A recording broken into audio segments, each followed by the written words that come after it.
टुनी चिड़िया पेड़ में अटकी हुई थी, पर उसे बचाने कोई नहीं आता। तभी वह जोरों से आवाज़ लगाने लगती है। बचा लो, कोई बचा लो मुझे, मैं मर जाऊंगी, मुझे बचा लो कोई। उसकी ये आवाज़ ऊपर उड़ रहा कौवा सुन लेता है और फिर वह छोटी चिड़िया की मदद करने नीचे आ जाता है। कौवा भैया आप मुझे बचा लो, आप मुझे बचा लो, आपकी बहुत दया होगी, मैं मर जाऊंगी, मुझे बचा लो, मुझे नीचे उतारो भैया। छोटी चिड़िया फंस गई, छोटी चिड़िया फंस गई। मैं तुम्हें बचा लेता, पर उसमें मेरा क्या फ़ायदा। और आज तो मेरा पेट भरा है, वरना मैं तुम्हें ही खा लेता। हे। कल्लू भैया आप मुझे बचा लो, मेरा टुनटुन मेरा इंतजार कर रहा होगा, मुझे बचा लो भैया। फिर वो अक्लमंद कौवा छोटी चिड़िया को पेड़ से नीचे उतारता है। कौवा भैया आपका बहुत बहुत धन्यवाद, मैं आपका ये उपकार कभी नहीं भूलूंगी। आपको कभी मेरी ज़रूरत हो तो मुझे याद करना, मैं पास के ही जंगल में रहती हूँ। अरे मेरा क्या छोटी चिड़िया से काम पड़ेगा। अरे वो तो अच्छा है, मेरा पेट भरा है, वरना मैं तुम्हें खा लेता। अरे तुम जाओ। हे। छोटी चिड़िया से मेरा क्या काम। हे। फिर वे दोनों अपने अपने जंगल चले जाते हैं। टुनी चिड़िया अपने जंगल जाती और कौवा अपने जंगल चला जाता है। ऐसे ही कुछ साल बीत जाते हैं।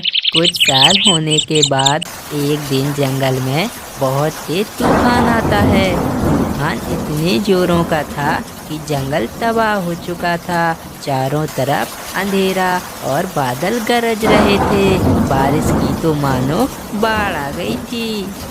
कालू जी देख रहे हो कितना भयंकर तूफान है, इस तूफान में हम बचेंगे कैसे? अरे कुछ उपाय लगाओ, नहीं तो हम इस तूफान में मर जाएंगे। अरे मैं क्या करूं? मैं भी यही सोच रहा हूँ। सब पक्षी तो कल ही जंगल छोड़कर चले गए थे। हमने आलस किया और हम तूफान में फंस गए। अब मुझे कुछ समझ नहीं आ रहा है। कालू जी, ऐसे रोने से कुछ नहीं होगा, कुछ तो उपाय लगाओ। यदि मैं मर गई तो मैं तुम्हें छोड़ूंगी नहीं, भूत बनकर तुम्हारे पीछे लग जाऊंगी, बता रही हूँ। गौरी, तुम्हें पता है कुछ साल पहले मैंने एक चिड़िया की जान बचाई थी। उस चिड़िया ने मुझे कहा था कभी ज़रूरत हो तो मुझे बताना, हम ऐसा करते हैं। वो पास के ही जंगल में रहती है, चलो उसके घर चलते हैं, वरना इस तूफान में तो हम मर जाएंगे।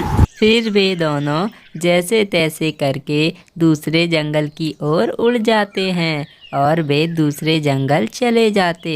छोटी चिड़िया के घर के बाहर पहुंचकर कालू कौवा जोर जोर से दरवाज़ा पीटने लगता है। घर के अंदर से टुनी चिड़िया का बेटा टुनटुन बाहर आता है।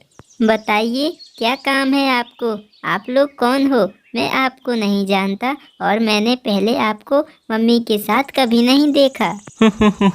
अरे हमें कोई नहीं जानता यहाँ, हम तो इस जंगल में नए आए हैं। बस तुम हमें अंदर आने दो, हमें बहुत ज़ोर से सर्दी लग रही है।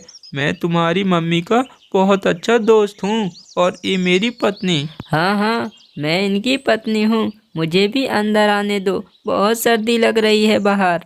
टुनटुन कब्बे की एक बात नहीं सुनता और वह दोनों के मुंह पर दरवाज़ा बंद करके चला जाता है। मीनू मौसी मुझे तो बहुत डर लगा रहता है। टुनटुन मुझसे रोज जिद करता है, उसे बाहर जाकर खेलना है, पर आपको तो पता है जंगल का माहौल कुछ ठीक नहीं है। ऊपर से पागल चील भी हमारे जंगल में घुस आया है। अब आप बताओ मैं क्या करूं? बेटी मेरी बात सुनो, तुम टुनटुन की बातों में बिल्कुल मत आना। बच्चे तो खेलने की जिद करते रहते हैं, पर हम बड़ों को उनका ध्यान रखना चाहिए। तुम्हें तो पता ही है जंगल के हालात कैसे चल रहे हैं। अभी पड़ोस की चिड़िया का बच्चा वह चील उठा कर ले गया है और अभी रात भी हो रही है। तुम जाओ, तुम्हारा टुनटुन घर पर अकेला है। टुनी चिड़िया वहाँ से उड़कर अपने घर आ ही रही थी, तभी नीचे बैठे कौवों की नज़र उस पर चली जाती और वे जोर जोर से चिल्लाने लगते हैं। छोटी चिड़िया, अरे मैं तुम्हारा दोस्त छोटी चिड़िया, मैं कालू, अरे मुझे देखो, कालू हूँ मैं, छोटी चिड़िया। कब्बों की आवाज़ सुनकर टुनी चिड़िया नीचे आ जाती और कब्बों को पहचान लेती है। कालू भाई आप हमारे जंगल में क्या कर रहे हैं और आप हमारे जंगल में कब आए? आपने तो मुझे बताया ही नहीं तो मैं आपको अपने घर ले चलती। अब यहाँ क्यों बैठे हो? चलो मेरे घर चलो। चुपचाप कब्बे और कब्बी टुनी चिड़िया के घर आ जाते हैं। कालू भैया, आपने बताया नहीं आप हमारे जंगल में कब आए और किस काम के लिए आए हैं?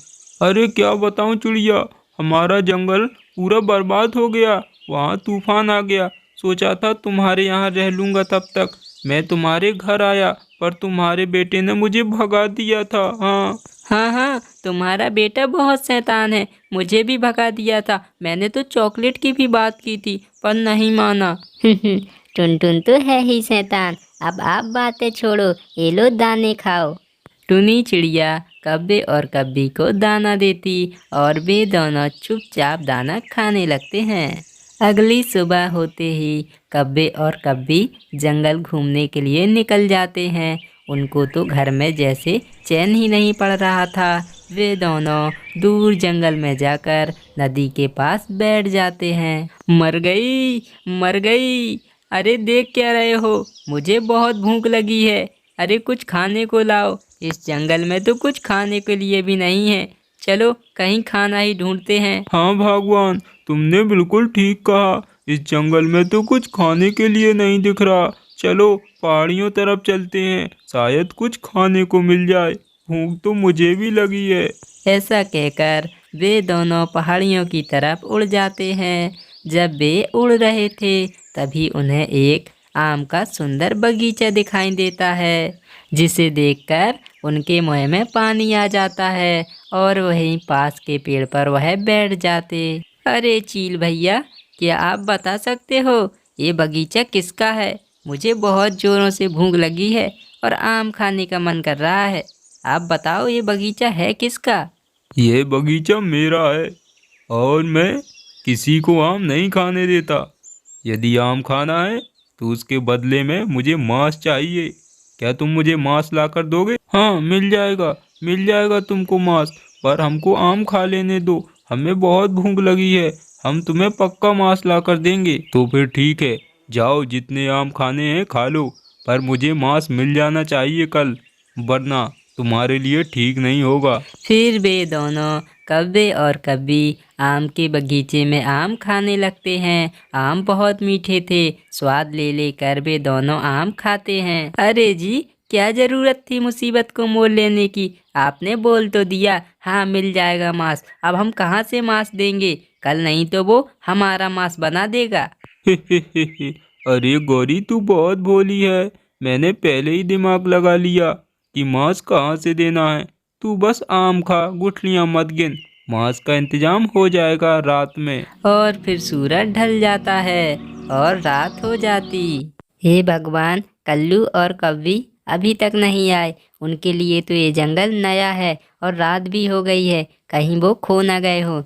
मैं जरा देख के आती हूँ। ऐसा कहकर टुनी चिड़िया कब्बे और कब्बी को ढूंढने जंगल चली जाती है। वह रात के अंधेरे में भी कब्बे और कब्बी को खोजती है और यहाँ कब्बे और कब्बी गहरी रात होने का इंतजार कर रहे थे। अजी तुमको दिखता नहीं, कितनी रात हो गई है, यहाँ बैठे बैठे हम क्या कर रहे हैं? चलो चिड़िया के घर पर चलते हैं। अरे भगवान, तुम बहुत भोली हो, तुम्हें पता है ना आज मुझे मांस का इंतजाम करना है, बस समझो हो गया, अब चलो तुम मेरे साथ। फिर वे दोनों वहाँ से उड़कर टुनी चिड़िया के घर आ जाते। टुनी चिड़िया के घर पर टुनटुन अकेला था।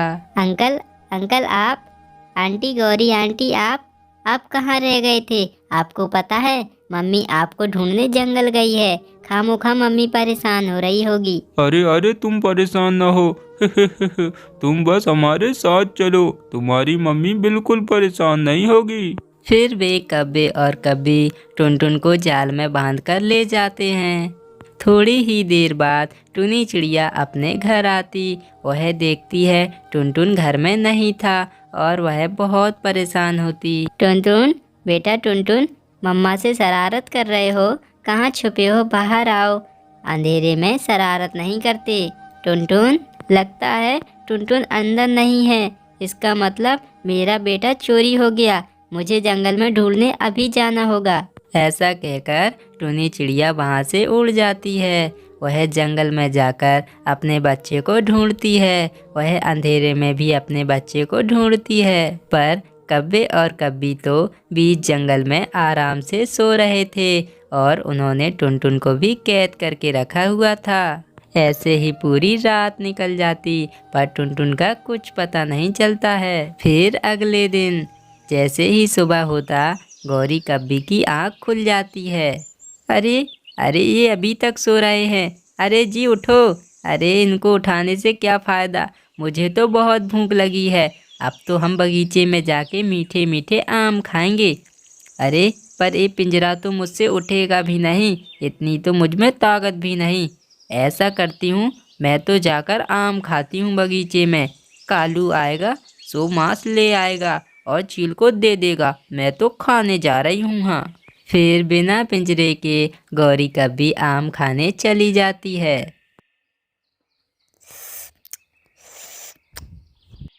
कितना मीठा पानी है, कितना मीठा पानी है। मन कर रहा है बार बार पानी पीता जाऊं, पीता जाऊं। कितना मीठा पानी है। पानी तो बहुत पी लिया, अब मुझे कुछ खाने को चाहिए। मुझे जंगल में जाके मीठे मीठे फल ढूंढने होंगे। मुझे भूख लगी है। मिट्ठू तोता अपनी भूख मिटाने के लिए जंगल में फल ढूंढने जाता। जैसे ही वह जा रहा था, तभी उसे टुनटुन दिखाई देता और वह वहां पहुंच जाता है। अरे ये तो टुनटुन है, टुनी चिड़िया का बेटा। लगता है ये चोरी हो गया है और इसे इस कौवे ने चुराया है। तब तक ये कौवा सो रहा है। मैं इसे ले जाता हूँ टुनी चिड़िया के पास। नहीं तो कौवा जाग गया तो मुझे नहीं ले जाने देगा। मैं तो ले जाता हूँ। ऐसा कहकर मिट्ठू तोता अपने पैरों में पिंजरे को दबा लेता और वहां से उड़कर टुनी चिड़िया के घर चला जाता है। चील भाई, मुझे आम खाना है। मुझे बहुत भूख लगी और मैं आपके बगीचे के लिए दौड़ी चली आई। अरे कौवी, आम तो मैं तुम्हें खाने दूंगा, पर मेरी शर्त क्या थी? बदले में मुझे मांस चाहिए। मांस कहाँ है, मांस? हाँ जी हाँ, सब याद है हमें। मेरा पति कालू मांस लेकर ही आ रहा है। वो पीछे रह गया, तब तक मैं आम खा लूँ। अरे नहीं, जब तक मांस नहीं आ जाता तुम एक भी आम नहीं खाओगी। यहीं बैठो। टुनी बहन, ये देखो आपका टुनटुन। इसे किसी ने पिंजरे में कैद करके बीच जंगल में रखा हुआ था और इसके पास एक कौवा सोया हुआ था। लगता है उसी ने इसे चोरी किया था। टुनटुन मेरे बच्चे, शुक्र है, भगवान का शुक्र है, मेरा बच्चा कुशल मंगल है, उसे कुछ नहीं हुआ। मिट्ठू भाई आपका बहुत बहुत धन्यवाद। मैं तो सोच रही थी जाने अब मेरा बच्चा मिलेगा या नहीं, पर आपने बहुत बड़ा आभार किया मुझ पर। ओ, गौरी, गौरी कहाँ हो तुम? मुझे तुम दिखाई क्यों नहीं दे रही? लुका छिपी खेल रही हो क्या? यहाँ तो टुनटुन भी नहीं है। लगता है गौरी आम खाने की जल्दी में टुनटुन लेकर चली गई। अब मुझे भी पहाड़ों पे जाना पड़ेगा। फिर कालू कब्बा वहाँ से उड़कर पहाड़ों की तरफ चला जाता। पहाड़ों की तरफ जाता है, तभी वह देखता। अरे बस, बहुत हुआ। मुझे बहुत भूख लगी है। क्यों ना तुम्हारा पति मांस लेकर आए, उससे पहले मैं तुम्हें मारकर मांस खा लूं। मुझे तो मांस से मतलब है। अरे चील जी, ये क्या कर रहे हो? वो अच्छा मांस लेके आएगा मेरा पति। मेरा मांस तो बेकार है, मुझे छोड़ दो। पर चील कौवे की एक बात नहीं सुनता और उसे तुरंत ही वह मार डालता और उसके मांस को खा जाता है। यह सब दूर बैठा कौवा देख लेता, जिससे उसे सदमा लग जाता और वह तुरंत ही पेड़ से नीचे गिर जाता, जिससे उसकी भी मौत हो जाती है। तो प्यारे बच्चों, हमें इससे सीख मिलती है कि हमें किसी को धोखा नहीं देना चाहिए, वरना हमारे साथ भी गलत ही होता है।